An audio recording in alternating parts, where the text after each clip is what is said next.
Hello, guys. Welcome you all to this sixth part of our Python interview series. Thank you for the amazing feedback, and I've got a lot of viewership as well. So thank you for all of that amazing response. So today we are going to cover our sixth part, and this is just an extended cut of our previously covered lists in Python. So we have covered list in three different parts as part 1, part 2 and part 3. So today it is going to be the extended cut, and this will cover the other parts of the operations that are left out from our previous tutorial. Okay, so before we jump to the video, who are we? We are Data Valley, the fastest growing edtech company of 2025. And this video is being taught to you by Franklin, myself. I've got almost 3+ years of experience as a data engineer. So if you're new here, feel free to connect with me in LinkedIn. Let's all connect and let's all build a professional network of people who like to talk about coding, who like to talk about tech, who like to talk about data engineering and stuff. So I have I specialize in multiple tools, but we'll be going through all that sooner in our videos. But for now, just feel free to connect with me in LinkedIn. Let's build our community. So to continue with our sixth part in our series, we pretty much covered a lot of portions in our previous videos, right? So before we discuss that, you all know the routine. Feel free to grab a coffee, come sit and chill for an hour, have your notes ready, have your pen ready, say to your parents, your siblings, everyone, see, I'm going to be focused for an hour, do not disturb me, I'm going to practice. And most important advice I would give you is do hands on. Okay, don't just listen, do hands on, do practice. If you feel worst about listening and writing code at the same time, maybe I'll advise, okay, listen for an hour. At least after the session is over, feel free to do hands on. And sooner I'll be providing all these notebook materials in my GitHub as well, so you will be getting access to it. If you feel if you are a person who would be comfortable having notes in your hand, so you can download it from GitHub. And soon I'll upload that link into my uh, video description as well. So continue watching, stay tuned. So if you have any questions, feel free to drop your questions in the comment section. I will try to address it either in this session or in the next video that I'll be uploading. So what did we cover previously in our list chapter? So in our first chapter, we covered what is a list, what are the key characteristics of a list, and then we learned about few built-in methods and functions, which includes like append function, then an extend function, an insert function. Then we learned how to remove an element from a particular index using pop, or just to remove an element based on the value. Then about clearing a list, then how to find the index of an element. And then in our second part of our list series, we jump to learn few more built-in methods, which includes count method, uh, by which you can get to know the frequency of particular element within a list. Then sort method, by which you can sort the order of your elements, either numerical or alphabetical. And it also depends on certain key functionalities that you provide. Also, we have two types of sorting. One is the ascending order and the other one is descending order. Then we learnt about the reverse method, where you reverse the entire list into a reversed positional index. So all your index get reversed, and therefore your elements get reversed as well. Then you learnt about how to create a shallow copy. Then you learnt about enumerate function and set function. So in enumerate, you create an enumerate object which would initiate a counter function along with your original list. Therefore, you would get an enumerate object. Then in SIP function, we learned that two or more iterables could be combined together to form a SIPed object. So all your iterables will combine together to form your SIPed object. And then in our third part of our list series, we covered few more operations, which includes indexing operation. So indexing operation is where you provide the index number and by which you get to access the particular element from that list. Then we learned about slicing. So in slicing, you could get a subsection of a particular list. And then we learned about looping operation. So we have two types of looping operation. One is for loop and the other one is while loop. For loop is very definitive, so it's going to loop or iterate again and again for your loop for a fixed number of times. But talking about while loop, the while loop is going to iterate again and again as long as the condition is not met. So you provide a condition, and as long as that condition is satisfied, or as long as the condition is not satisfied, your looping function is going to iterate through again and again. And then we learnt about comprehension operation in list, in other words, the list comprehension. It is a form in which you could write an efficient, concise, and smaller, expressive, compact code.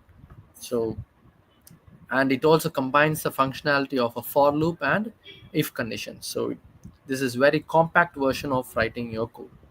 And today, to our sixth video of this series, we are going to cover up a few more operations that are in relevance to your list.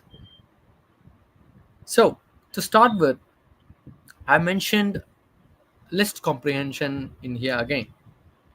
There is a reason I mentioned it again as well, because you might be wondering, in yesterday's series, the last part what we discussed was list comprehension, and why do we have it again here?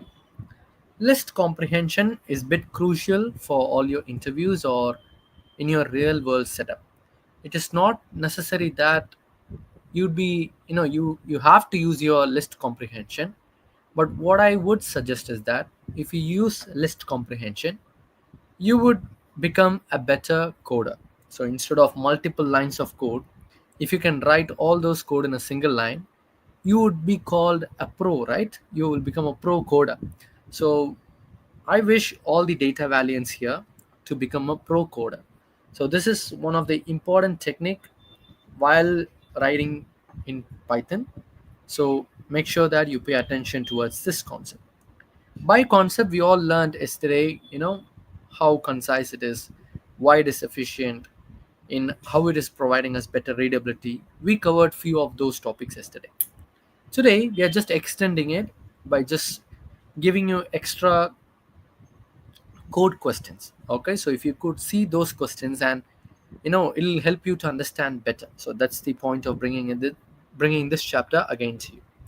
So I'll start with the syntax again.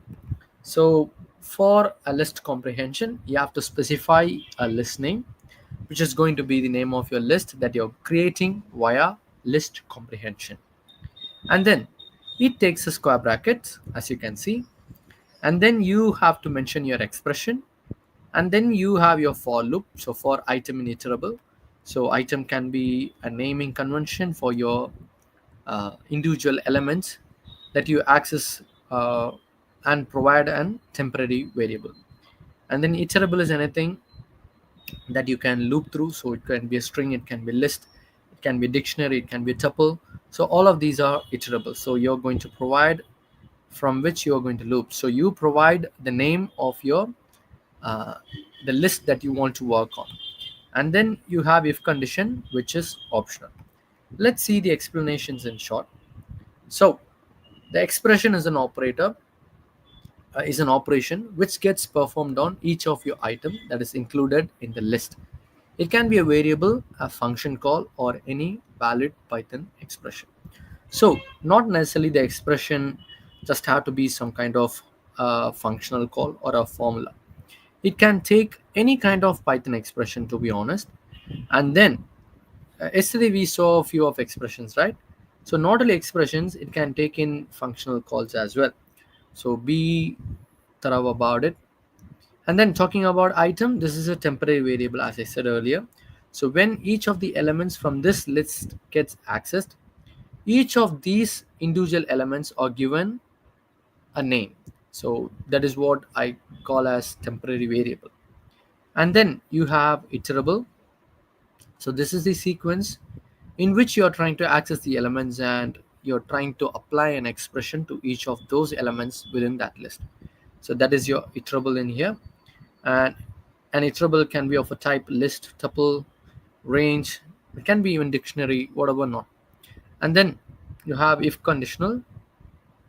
So this is an optional parameter that you can include along with your list comprehension, by which you get to filter what elements can be qualified for the evaluation.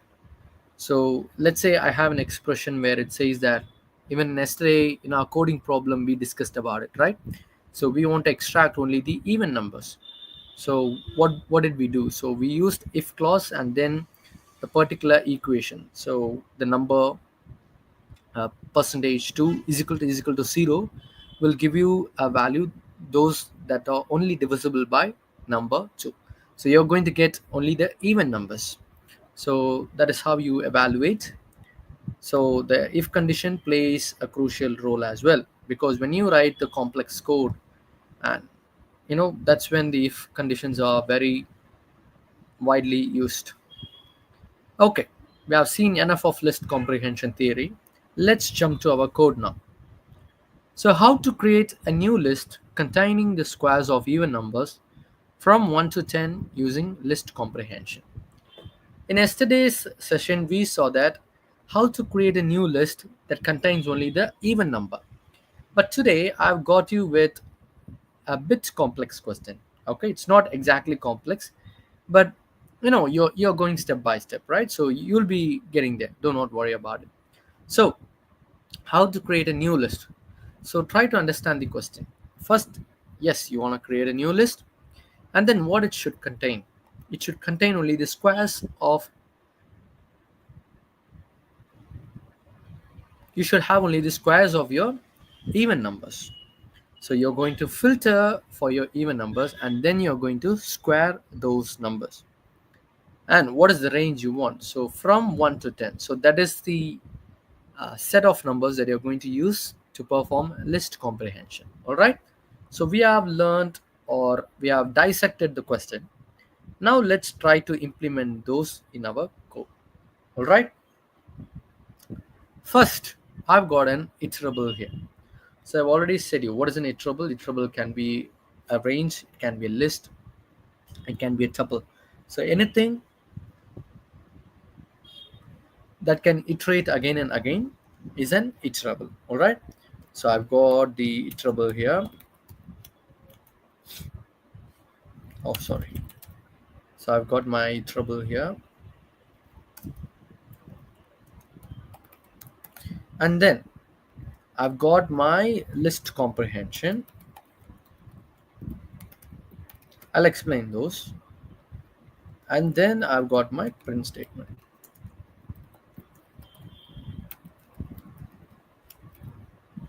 Okay. So what does this iterable do in here? So I've already taught you about the range function, right? So what happens in a range function? So you get to choose your numbers. Okay. So for example, when I say range from 1 to 11, I would get those numbers from that range. So starting from 1, it goes onwards. So I can get up to 10. All right. So whatever the range I specify, I'm going to get all those numbers.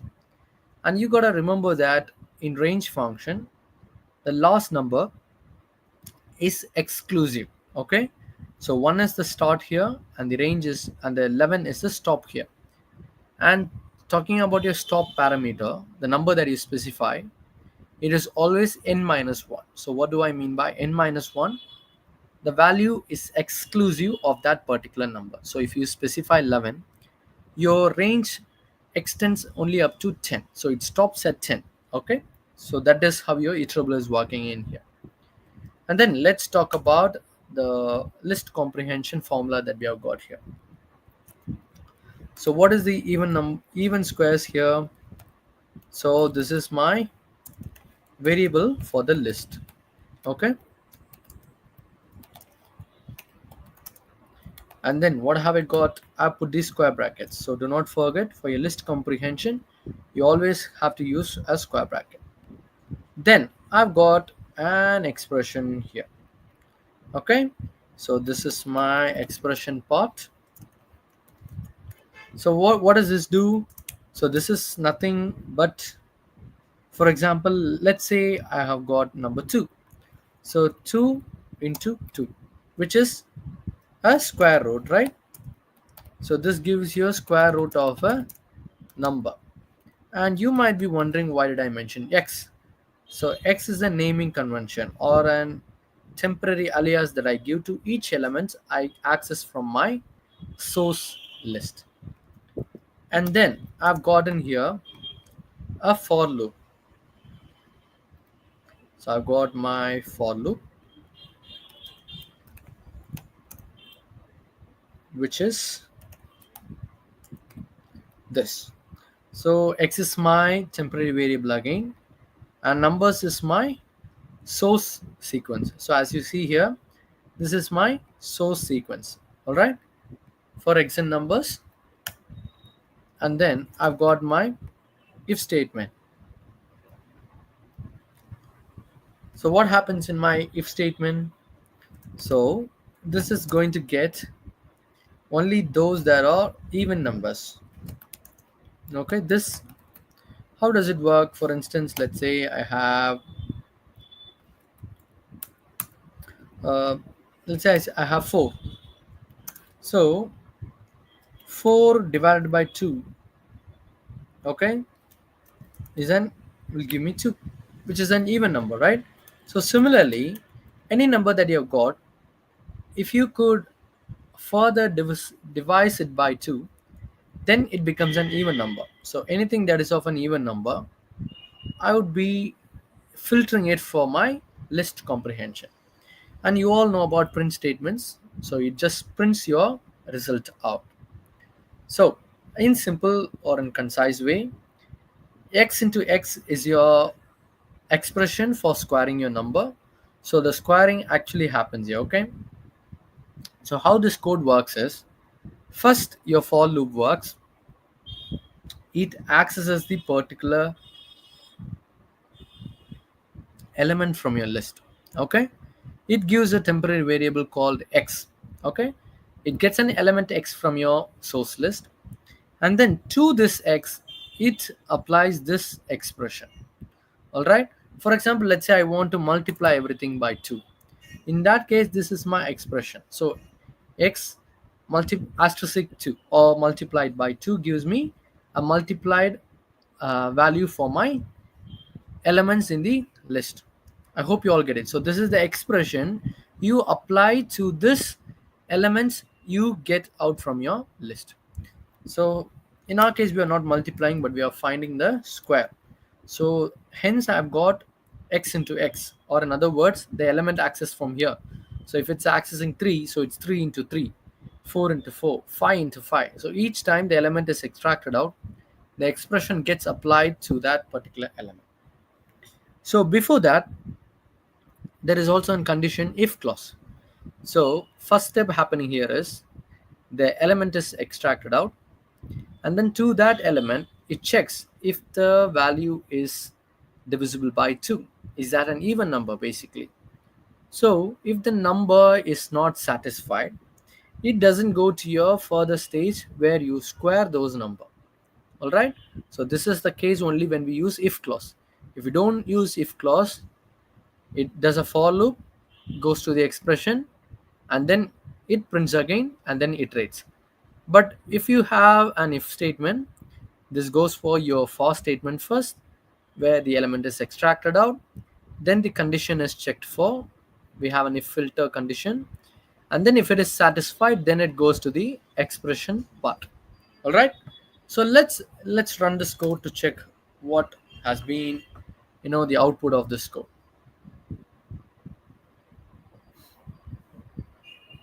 Okay, it's running.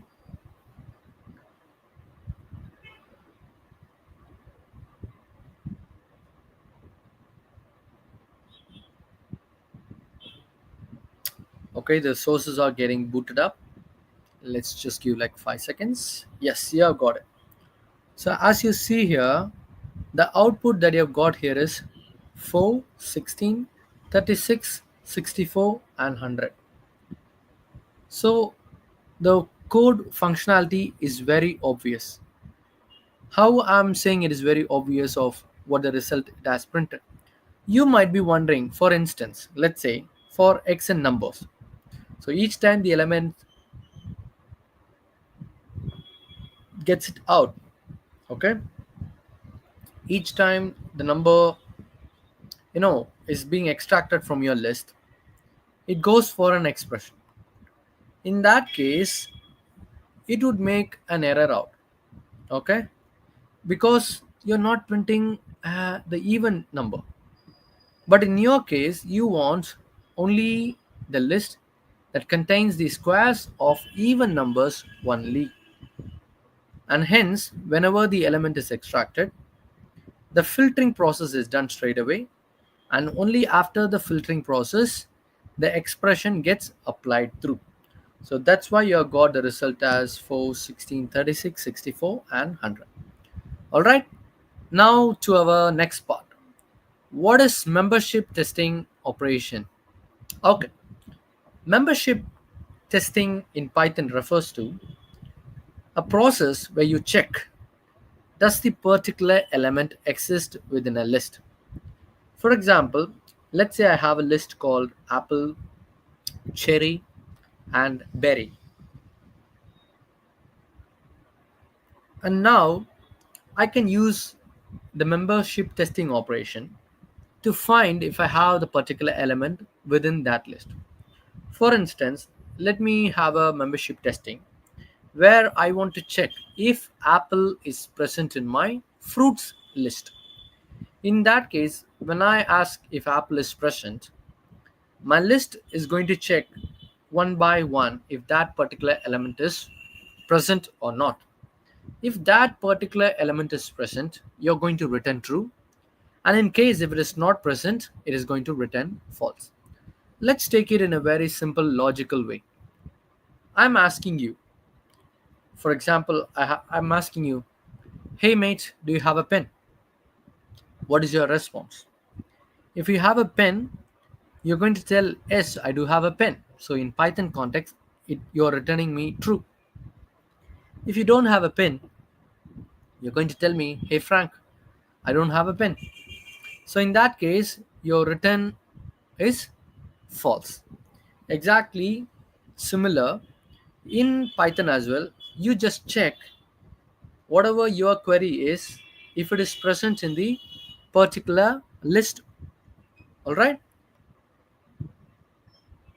And to achieve your membership testing, you have to use two kind of operators. The first one is the in operator, and the next one is not in operator. I think it's very much understandable of what this operator signifies. So what do I mean by in and what do I mean by not in? So all I'm asking is, do I have a particular fruit? For instance, with our previous example, I can ask, do I have apple in the fruits list? Or I can ask, I hope I do not have apple in my fruits list. So either you want to check if it is present or not, or in a different context, you can ask, I want to make sure that the particular element is not present in that list. So it works in two ways, and the operators are in and not in. Okay. First, let's jump in deep for the in operator. The in operator returns true if the specified element is found within the list and false otherwise. Okay. What's happening is I'm asking if the particular element is present within a list. And let's say you have it. If you're having it, you're just going to return true. If it is not present, then you would be returning false. So that is all. That is very simple, isn't it? A membership testing is very simple. So let's see how this works in our code, because I know you're all bright. I know you're all intelligent. You would get all the theory. But with the coding part, it comes only with the hands on. So you might be a brainy fellow, but you have to work on your code. So let's see how this can be implemented in our code to test the member within a list. First, I've got a list here called my list, and it has elements 10, 20, 30, 40, and 50. So that is my list. And to that list, I want to check if 30 is in that list. All right. So I want to check if the particular member that is 30 is present in the list. You can consider this in your real time scenario as well. For instance, I might be part of any group. uh, let's say I'm part of an IT group. Okay, I have an IT club. For instance, let's say you have an IT club. You might be asking if Franklin is part of IT club, and what would happen? The club or the members in the club would check, okay, Franklin, he's not a member of a club, or other way around, they would say yes, Franklin is a member of this club. Similarly, you're just checking, let's imagine the my list to be a club. So you have got a club called my list, which is having 5 members, and then you're asking, is member 30 present in the list? So similarly, you're just going to return true or false. True in the place if the element is present, and false if the element is not present. So see how I've done the code. I'm using if conditionals to check my membership testing. So if 30 in my list, so this is the keyword here. So make sure you pay attention to this. So in is the operator that you use to check your membership testing. So if 30 in my list, then prints if it is present. Else, if it is not present in the list, print that it is not present in the list. Let me run this code.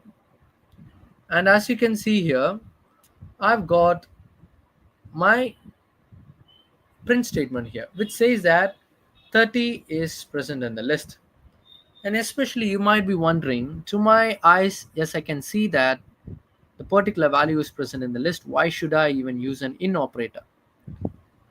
Talking in Python context, or any Python development case, or a data engineering use case, there would be scenarios where you want to check if particular element is present within the list. So you want to check the membership again and again. For example, let's say you have a database operation. In a database operation, uh, let's say you already have a member. Okay, you have a row which has your customer details. You just want to check the membership. Not every time you want to add the same member again and again, isn't it?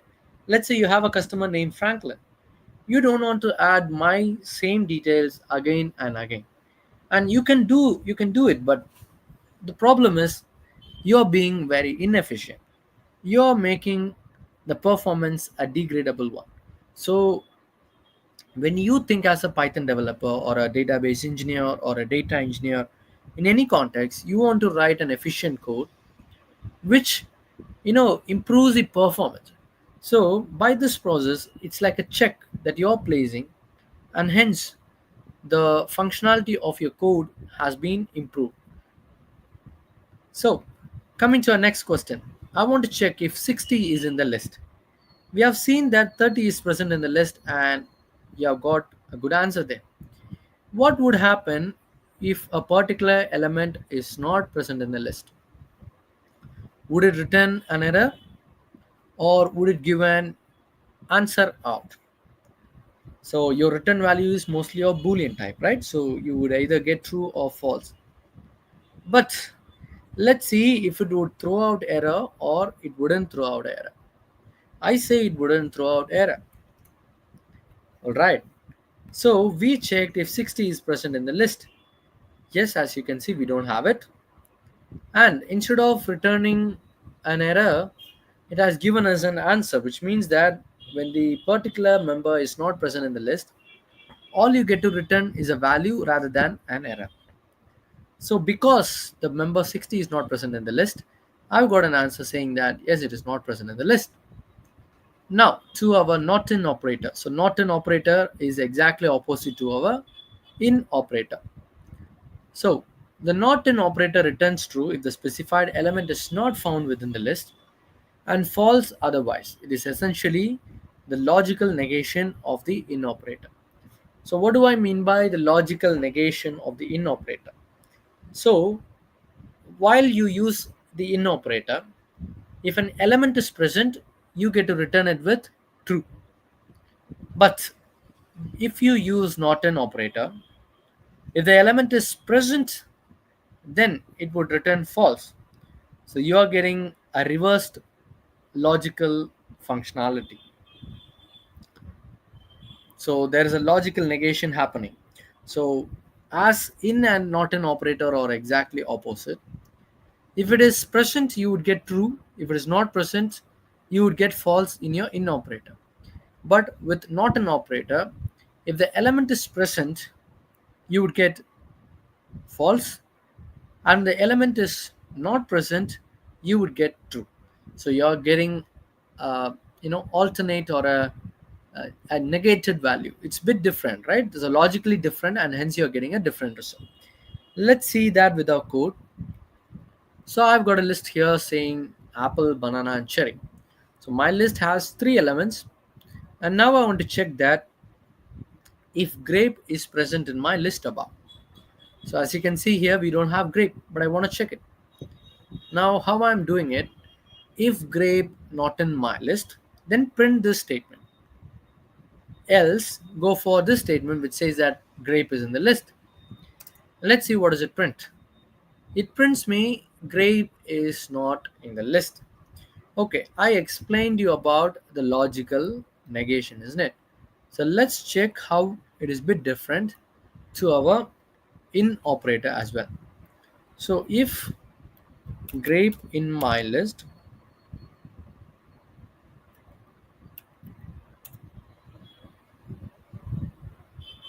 so I'm just changing the statements for better understanding. Okay. See, in this case, you'd have got here, if it is not present, it is a true value. If it is present, it is a false value for a not an operator. But if you use in operator, this is true here and this is false here.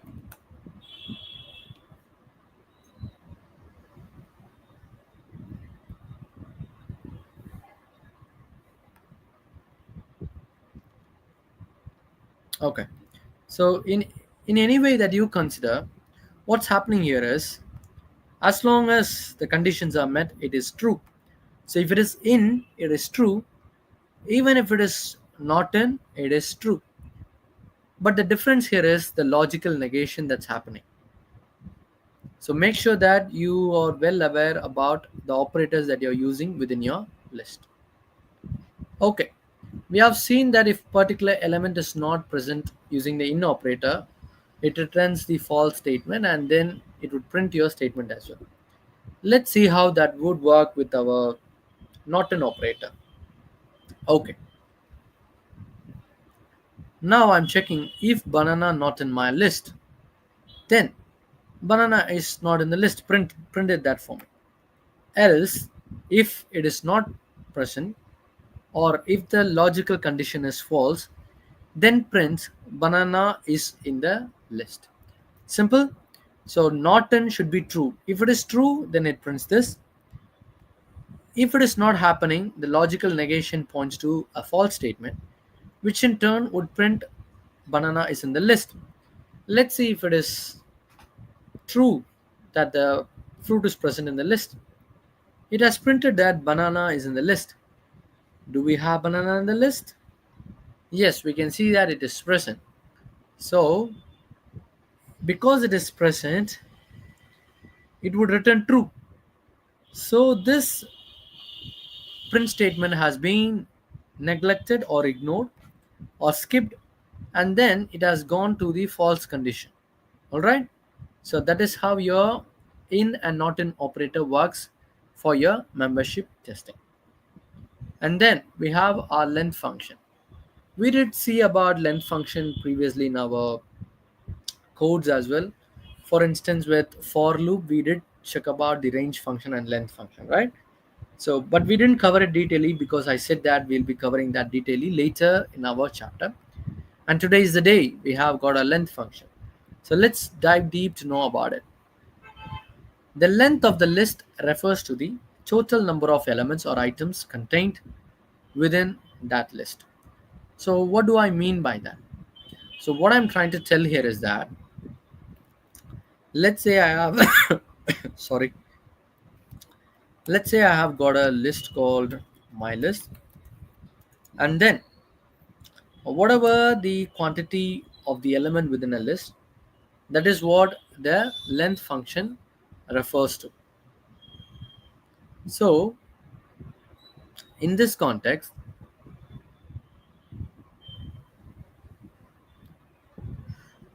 let's say I have got 1 comma 2 comma 3 comma 4. So what is the quantity of elements within the list? If you would have paid attention, the answer is 4, right? So length is 4. So whatever the number of elements is present within the list, that is the actual count or the length of your list.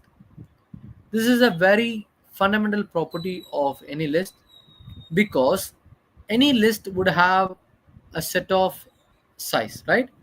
It can be, any bigger or any smaller, it doesn't matter. But as a fundamental property, every list would have a size.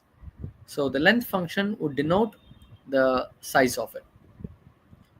The most common and efficient way to determine the length of a list in Python is by using the built-in length function.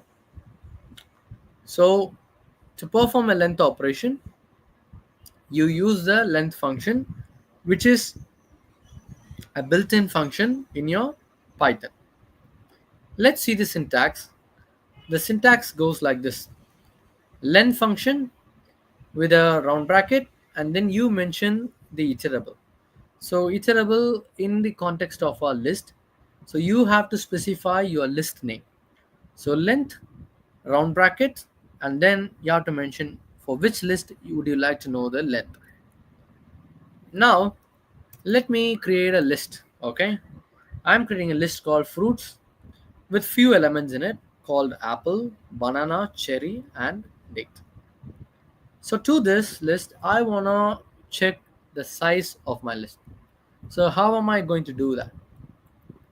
I'm going to give, or I'm going to create a temporary, or let's say not temporary. I'm creating a variable. Okay. So I'm mentioning a variable called list length, and then I'm extracting the length out from my fruits list. So this is your syntax, right? So length function, and then your iterable name. So iterable in this context is fruits. So you mention your fruits, the source list. And then now when you specify it, you can check the length. So you would have got the list length. Now what I'm going to do is I'm going to print it. So when I print it, it shows that the length of the fruits list is 4. You might be wondering, oh, this is very huge to write, so how am I going to write it? Do not worry about it. I have a session planned where I'll be teaching about the print statements, the varieties, and how do you print it. But for now, just know that I've extracted the result out from my variable. If you need it in simple, I'll show you as well. So print,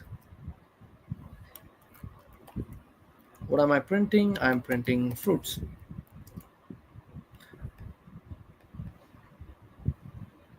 Sorry, I'm printing the list length.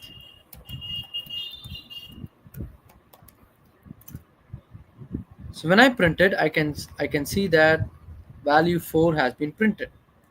So that is the length of my list. Let's do the same with an empty list as well. So how do I create an empty list? For an empty list, I just specify a naming variable, empty list, and then I denote it with square brackets with no values mentioned within my square bracket. All right. So to this empty list, what I'm trying to do is I'm creating a value. So what is the benefit of creating a variable there? So what's happening here? When I create the variable here, I get to access it. In the above, you saw that because I got the value in a separate variable as list length, I was able to print it, right? I was able to print it easier. Similarly, if you get the temporary variable out, okay, so you have got empty list length. So this is the variable I'm providing to the result that has been fetched from my length function. So typically, if you run just len of empty list, you'd be getting a certain value, right? For instance, there is other way we can print as well. For example, in the above statement, print. So I can use my length function directly here, and then I can input my iterable as well. So fruits is my iterable here, right? So this is my list. So I just pick it up, I put it here. When I print it, I still get the result. All right. So instead of using, mentioning such a big statement like length of fruits, it is not a better value code. So what you can do is just get a variable name for your function, and one benefit is that you can reuse that particular variable again and again in your code. So when I print this, so I've got the length of my empty list. Here is my variable name called empty list length. And then when I put that into my print statement and then I print it, it gives me saying that the value is 0. Why is it 0?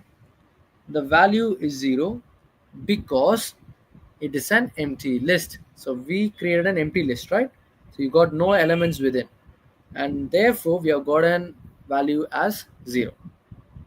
So our final question of the day, it is bit of a big process, but pay attention for next 15 minutes. This is very important as well. So what is a type checking? So type checking is a process to verify what is the data type of all the elements within a list, or to check the type of the list itself. So Python by default supports a mixed data type, right? So for example, what are the data types we have?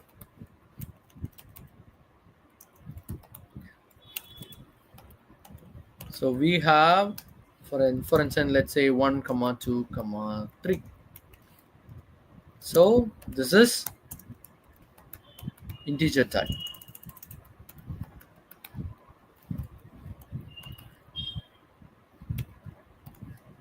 Okay. Then what do we have? We have string type. So let's say I'm putting Frank. So this is a string type.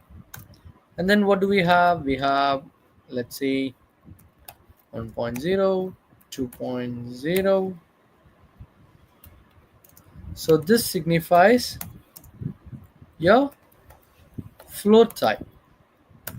And last but not the least, we have true comma false.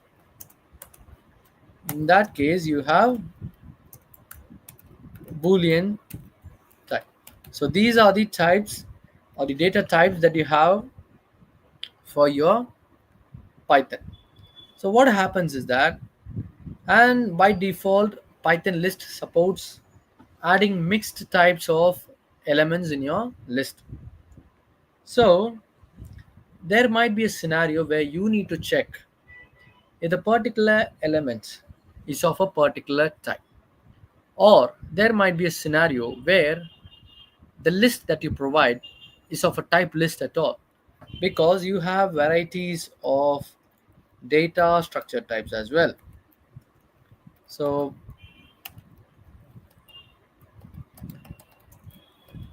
so what are the data structure types that we have? We have lists, we have dictionaries, we have dictionary, we have tuple, we have set. So list usually comes with a square bracket.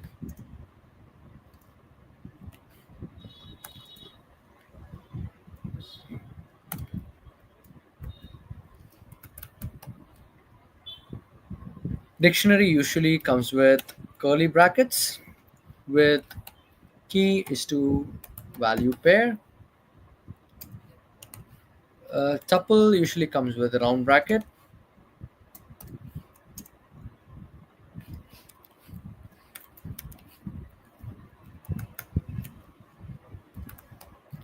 And then set doesn't allow duplicates.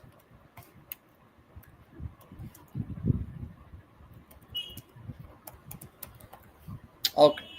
So while Python is a dynamically typed language, meaning type checks primarily occur at runtime, understanding and performing type checks is crucial for writing robust and predictable code, especially when dealing with lists that might contain diverse data. So, Python is a dynamically typed language. So, what do I mean by a dynamically typed language? For instance, let's say first I say a is equal to 5, and then when I print it, it is going to give me, what would it print? It would say that is of 5, right? Let's say now I'm changing a is equal to a new value, okay? And now when I print it, it would print Frank. So you might be wondering, okay, is that because I just put value and then I'm printing it, the a has fetched the value to be 5? Or is it because just, I've mentioned it here, and next to that I've immediately mentioned the print statement? Is that why it is printing Frank? No. Python is dynamically typed, so no matter what, whenever you get the value out, it is going to give you the last added value. All right. So whatever the last assigned value we have mentioned for a particular variable, that is what you get it printed again and again, or that is the value you return again and again. So because Python is a dynamically typed language and the checks happen at runtime, so Python is an interpreted language, right? Not a compiled language. In compiled languages, you just compile all the code and submit. But in interpreted language, each line of code runs in a real runtime. Okay, so all the type checks or whatever, the checks that has to be gone through, the Python code goes line by line. Okay, so it's an interpreted language. So in that scenario, you have to make sure that you're well aware about type checks, because it would impact your performance. And while considering that you might be writing a robust and a predictable code. So what do I mean by robust? You might be writing a complex code. In that case, if you have type checking in place, you can ensure that your code doesn't break out. Your data that you're dealing with is rightly being used within your code. So make sure that you have type checks within your code, which will improve your performance as well. Okay. Now, I've already said you that with type checking, there are two things that you do. One, you check if there is a particular element within a list, or I mean, what do I mean by an element is you check for the type of an element within a list. And the second type is where you check if the list itself is of a list type. Okay, let's see that in action. First, what I'm going to show you is I'm checking if the type of a list is a list. So what I'm going to do is to check for the type, you have two functionalities in your Python. So the first one is type function and the next one is instance function. So these are the two functions that you use to check your type. First, I'm creating a list called my variable. How do I know it is a list? Because I've used a square bracket, and that's how I'm sure that it is a list. Let me create the list called my variable, and then there is a simpler way that you can do it. For example, you can just put in type and then type your iterable name, that in our case is my variable. Okay, if I run this, I can see that it is giving me the list type. All right, this is okay just because we are doing an interactive work, and hence you can just check the type in a real runtime. Okay, because it's interactive, you would get to know the result immediately. But if it comes to the robust code, you need to have all this code already in place. So how we do that is we use an if conditional statement. Okay, so if type of my variable check operator, so I have got is equal to list, then just print me that okay, it's a list. Else say that if it is of not a list type, then say it is not a list. Let me run this code, and we have already seen that because we checked it. Is it type of my variable is list? So because my variable has filtered through the condition called if it is a list, and in our case it is true, it has given us the true statement, which is my variable is a list. Let me show you another example. I've got my variable here, but in here this is not a list. As you observe, I've got round brackets. So with round brackets, you can be very sure that it is a tuple. So if I check this type, it is going to print me tuple. And now I want to check, okay, if my variable, or in this place we have got my variable, right? So I want to check if my variable type is of a list. So run an if statement to find it. So when I run it, it says that my variable is not a list. Why is that? Because this would return a tuple. So when I run this function, it would actually return tuple, right? So as you see here, type of my variable is tuple. So if I verify that tuple is equal to list, in this case, it is false, right? It doesn't satisfy. So because it hasn't satisfied, it jumps to the next statement,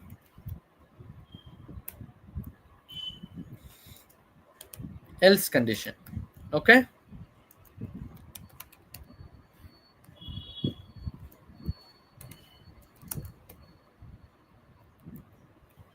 Okay.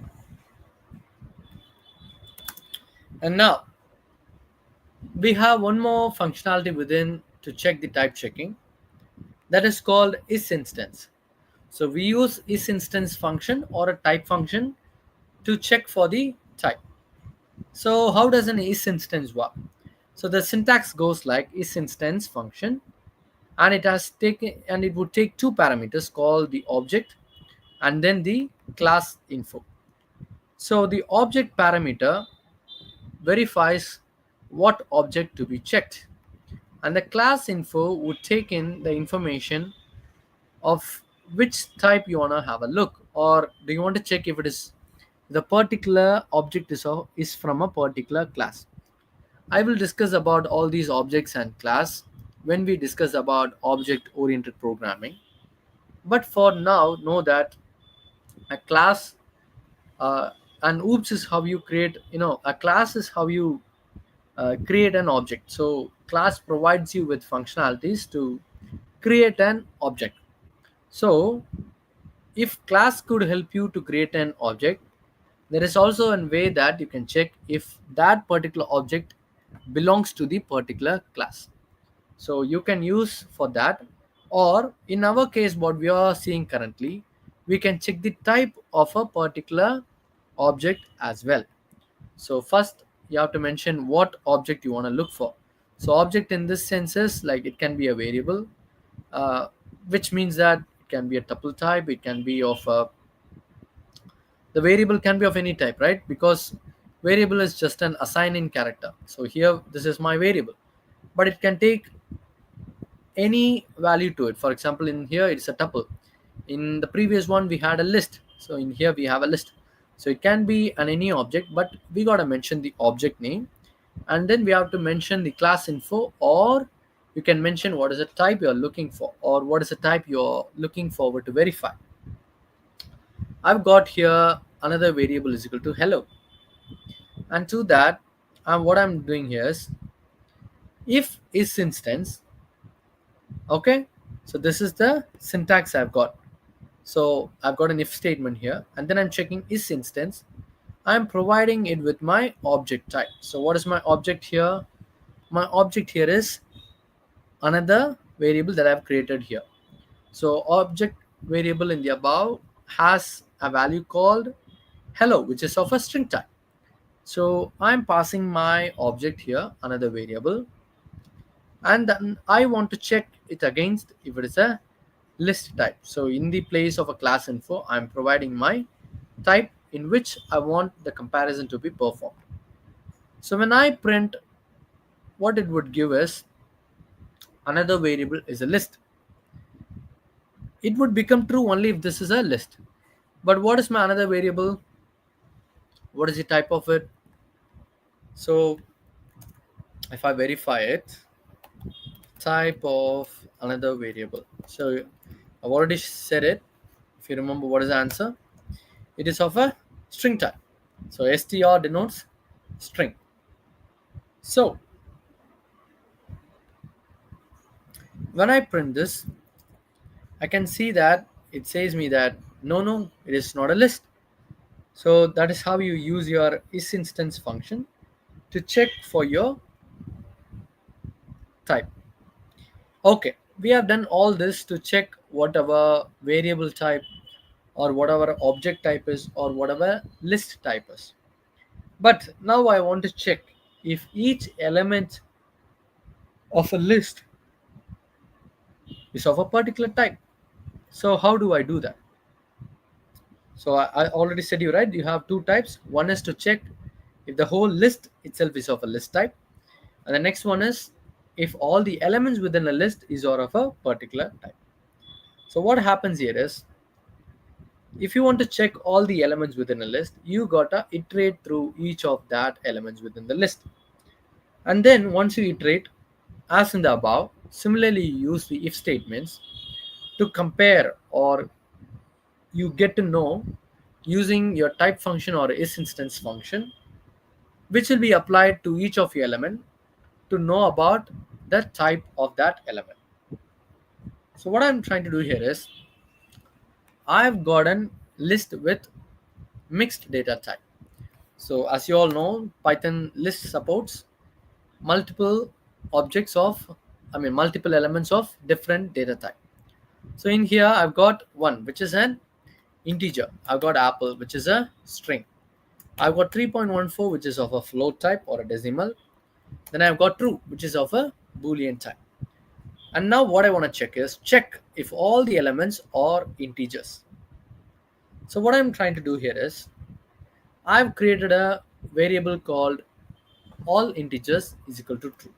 So this is a condition I'm giving to my uh, variable. So I'm assigning a boolean value to my variable called all integers.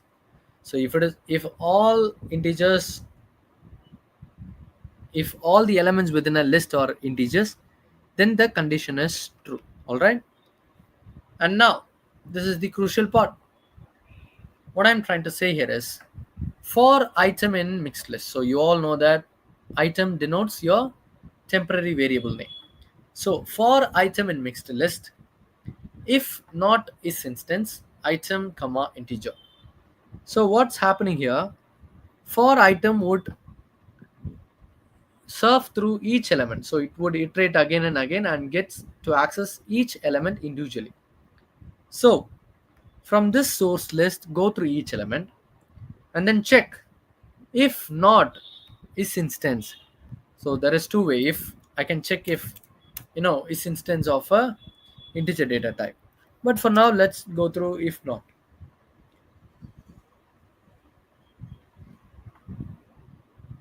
If not is instance, and you all know the parameter name, first takes the object and then it takes the class info or your data type that you're looking for.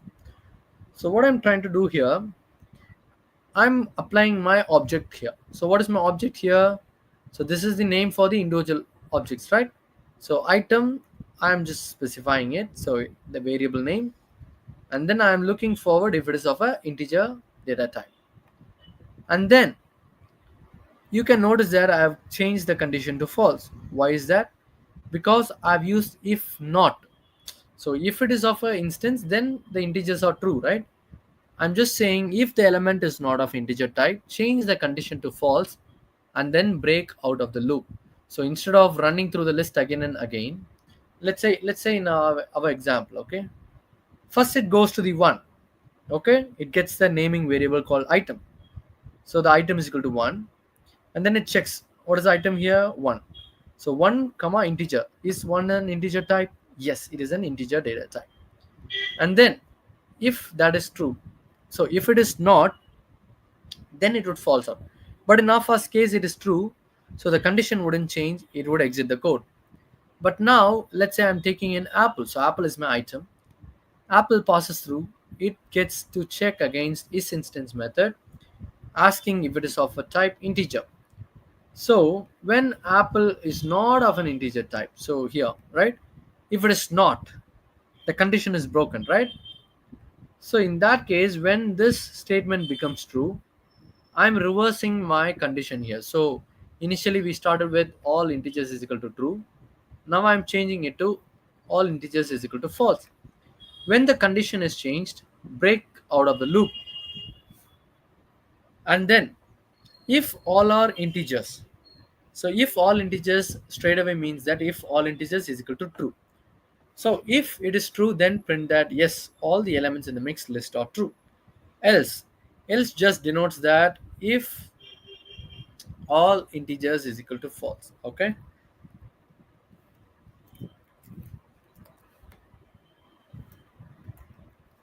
So if all integers, you might be wondering why I didn't mention if all integers is equal to true. By default, when I put if all integers, it means that it is a true statement. Okay.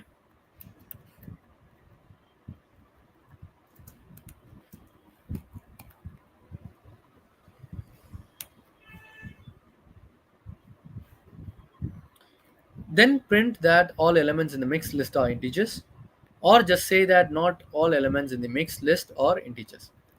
Okay, let me run this to check. Okay, what has happened? It has given me a print statement saying that not all elements in mixed list are integers.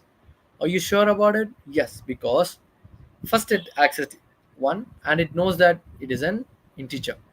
Next it accessed apple and it knows that it is of a string type. It has broken out of the code and then it passes through the next loop. And then because the condition has become false, it is saying me that not all elements in the mixed list are integers. All right. So next type is I want to check for specific type within my list. So what I want to do is I want to run a code which would say that what is the type of each element within a list. So my list is having a mixed type, right? So one apple 3.14 true, which is of integer, string, float, and boolean value. Now what I'm trying to do here is access through each of these elements, and if it is of a string type, then print which element is a string. If this condition is not met, go to elif and say that okay, the next element that is not a string, we verified it against a float. We found it to be a float. If it satisfies the float condition, then print that element for me. Okay, let's print this. Now in the above case, it has gone through the loop. Whatever is of a string type has been printed to me. So apple, right? So let me add one more string so that it understands better. So I've got two strings in my mixed list. And when I run it, it says that, you know, apple is a string, 3.14 is a float, frank is a string. So your element gets compared to each of these object type, and then whatever the element, the condition becomes true, the particular statements get printed. Now let's talk about a scenario where a list is expected to contain only numerical values for your calculations. So you want to perform a calculation. To perform a calculation, you need only the integers, right? So you want to check if all the elements to be calculated are of an integer data type. And there might be scenario where you need to use this because if the particular element is not of an integer data type, there are chances that your code might break out. All right. For instance, let's say a is equal to 5, b is equal to, let's put 10, and then when I print a plus b, it would give out the result as 15. You might be wondering, I just printed a plus b, but Python is a dynamic language, therefore a is assigned with the value 5 and b is assigned with the value 10, and therefore the result has been given out. For instance, comparing the same scenario, let's say I'm just having a is equal to 5 and b is a string, let's put x. Okay, if I try to add a plus b, there are chances that you would error out and your code might break out. So as you see here, because I cannot perform a calculation between a string and an integer type, hence the code has broken up. So now what I want to do is, I want to prevent the error and I want to make sure that if there are any non-numerical elements, please report that to me. Okay, so how I'm doing it, I'm creating a function here. Do not worry about functions because those will be covered in our later stages. Now I'm creating a temporary variable or a variable called total. Total is equal to 0, so I'm initiating the value with 0 because my whole point of this code is to calculate the sum of numbers. And in here I want to loop through the list, right? So my data list is having all the elements within. So I want to loop through the all the elements within the data list. So for item in data list, I'm checking if it is instance. Okay, if is instance, I'm passing my temporary name the item, and then if it is either of a integer or a float type. Okay, so I've used comma. So if we have seen previous code, we just provide our individual name, right? For example, like we would just check, okay, check if it is of a float type. But in here we can give combinations as well because calculations can be performed between a float and an integer. So I'm checking as long as the item is of a type integer and float, please add it to the total. So you can see that I have denoted in a different way, like total plus is equal to item. So all it denotes is that total is equal to total plus item. So this is the short way you could write it. Okay, so total, so this is our usual way of writing, right? Total is equal to total plus item. So what does it indicate? So total is equal to total plus item. I will, okay, I'll show you a simple demo. So for instance, let's say your total is 0 and now you're getting an item value is 5. So if you perform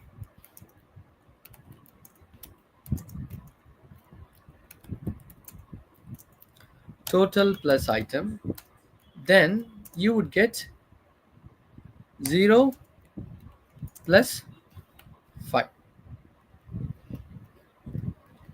which is, so total has become 5 now.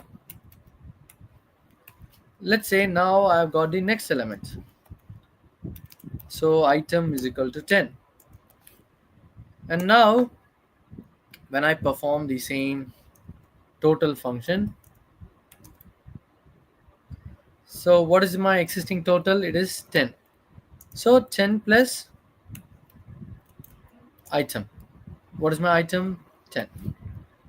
In that case, my total becomes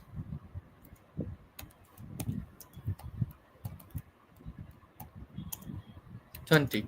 So whatever, whenever you wanna perform the total, all we are saying is that, okay, whatever the existing value is, add to your new list value as well.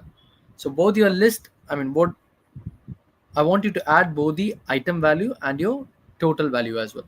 So whatever the total gets added, add it to your item value as well. And now when I print it, I can see that, okay, this is my function. So you might be wondering, I ran the code, why I didn't get the result? Because this is a function and I haven't called out the function.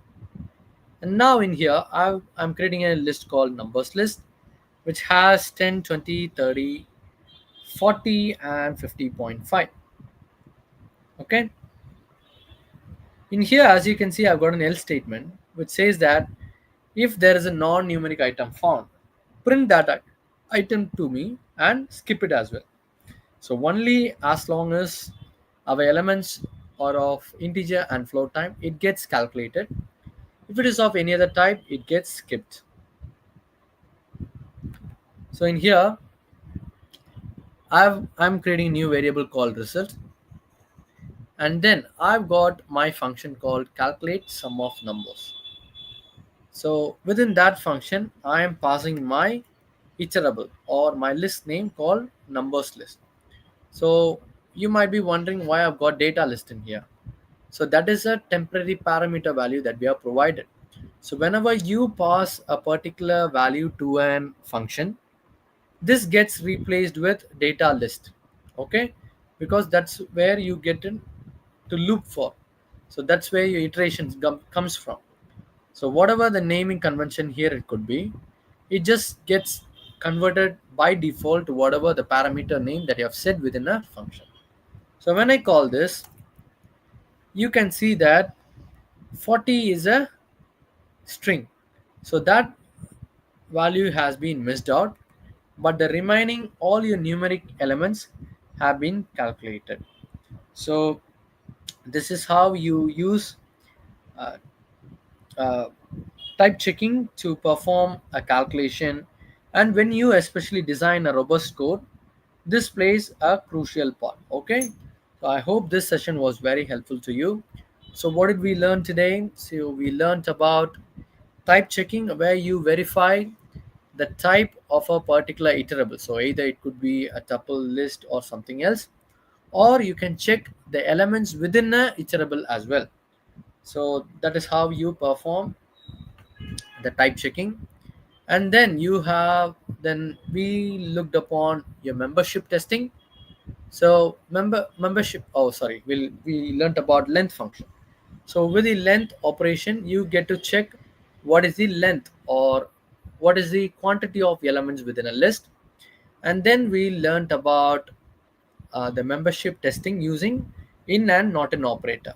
So the in operator looks if the particular element is present, and the not in operator looks for if the element is not present. So in either case, if it is present, it becomes true in in operator, and if it is absent in uh, not in operator, it becomes a true statement. And then we started with the list comprehension, and list comprehension is a way how you write an efficient, performant, and a concise code. So I hope this session was very helpful to you, and we have covered a lot of subject today. I'm glad we are ending up with list, and then in future I'm planning to go with dictionaries. So stay tuned. If you haven't liked the video, please like the video. Feel free to share it with your fellow aspiring Python engineers, Python developers, or any stream that has Python as a part of it. So feel feel free to share it with your friends who are trying to learn for the interviews. Click the bell icon so that you don't miss on any regular updates from our Data Valley. And also check out our website datavalley.ai, where you can see that what kind of subjects we teach to our students. So domains including like data engineering, data analytics, data science, ethical hacking, Python, Java, C, C++. We teach multiple domains. So feel free to check out our website at datavalley.ai. If you're comfortable with any regional languages, I have an happy news for you. We do have our channel for Data Valley Tamil and Data Valley Telugu as well. So if you are comfortable with your own mother tongue, feel free to check out those, because we want to bring the knowledge to our regional language as well. So all your learning has been made easier from our effort from Data Valley. So this is an initiative we are doing from our company. So check it out, and I hope all this was helpful to you. So once you end the video, feel free to check out again if you're missing out on any information. And soon I'll be uploading all this information as a notes to my GitHub as well, so you can download it. And maybe sooner I will update when the link has been added, so you can check it out at ease. Thank you so much. We are Data Valley, the fastest growing edtech company of 2025, and we have our headquarters in US, UK, and Dubai as well. And then we have 4 centers of excellence in Hyderabad, and we are soon planning to open multiple centers in Chennai, Coimbatore, in Karnataka as well. So feel free to check our website. We are growing faster. So who knows, we might be next to you, Zuna. So until then, this is Franklin. I'll meet you in the next video. Thank you so much. Hope you all have a nice day. Thank you.